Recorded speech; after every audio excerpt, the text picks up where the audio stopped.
Shadow Eliminators is only 5 chapters long. I've read those chapters multiple times over the last few weeks, and I'll be real with you, I can't tell you anything positive or negative about this manga. It's mid, it's so generic, but it's not really that shitty either. So I'm going to review this series a little differently than how I usually look at other battle manga. I'll point out all the similarities that Shadow Eliminators has to other series and highlight how and why it plays it so safe. Yaoi Asakaze is a by-the-book high schooler who, due to some past trauma, likes to live a life governed by justice and order. He's a hard ass on all those around him. One day, he encounters transfer student Aoba Kuromori, a pretty boy with flashy attire and a devil-may-care attitude. Not too long afterwards, some spiritual hijinks start happening in their high school, afflicting fellow students. Aoba has actually come here to train, cause, you know, the school has evil spirits that are tied to people's heart or some shit. Kasane, as they're called here. After possessing a student, the Kasane attacks the boys. The two have to put aside their differences quickly and team up against this enemy. And of course, after overcoming this threat, they decide to create an after-school club where they help fellow students with their woes, aka snuff out any other Kasane that are on campus. 2 Bishonen pretty boys with alternating style and personalities? Check. An overpowered older relative who appears just in time to help the heroes with some sort of boost? Check. A handful of early threats to showcase the heroes' abilities and also keep readers entertained? Got it. A cute girl appearing not too later on, growing closer to the boys? Of course that's here. It's all here. Every single trope that you would expect from an exorcist sort of manga. Everything about this manga plays it safe. When you follow all of the tropes, all of the beats that other successful series do, you're obviously going to encounter success for yourself, right?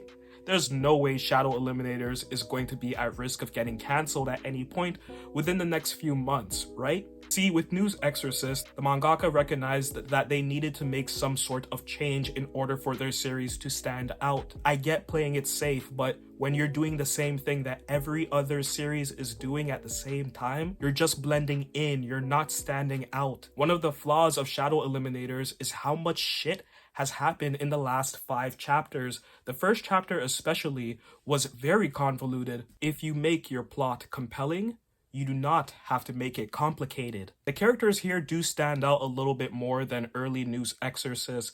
That's great. Even early Jujutsu Kaisen, I thought that was a bit bland in the early parts. I can see Shadow Eliminators avoiding all of those pitfalls too. However, everything that's been set up makes this world so generic. I don't care for any of the lore. I don't really care for any of the supporting characters. The grandmother should have had a much bigger impact when she came into the manga. It's a little weird to have a relative introduced so early, but it's something many other shonens do. It's okay if the mangaka wants to go in that direction, but it should have been something impactful. There should have been a double spread for her entrance. There should have been some form of close-up or something. The grandmother has appeared a couple more times since then, but she feels like a regular character. She doesn't even look like a traditional Oba type character. She looks youthful, yes, but she should dress or act like a grandma, communicate like a grandmother. That sort of interaction, that sort of dialogue has not happened yet. Yaoi, I don't know how you pronounce his name, but he's okay. Like, he's a decent character.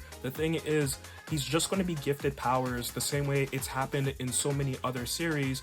The whole glasses thing and the whole like alternating personality with the main character, I'm not really buying that anymore. When you try to create too strong of a separation early on, you're now dividing the interest of readers, and in this case, with so much stuff you have to really like pay attention to with this manga, I don't think that's a good idea. I would have simplified the lore early on and focused on developing a story that was unique. There's no reason for this to be taking place in high school, aside from having all of the characters in one centralized area. That's lazy storytelling. Many online have mentioned that the art is beautiful. I think those people are suffering from end-stage glaucoma. There has not been a single page where the mangaka has shown any ability worth highlighting.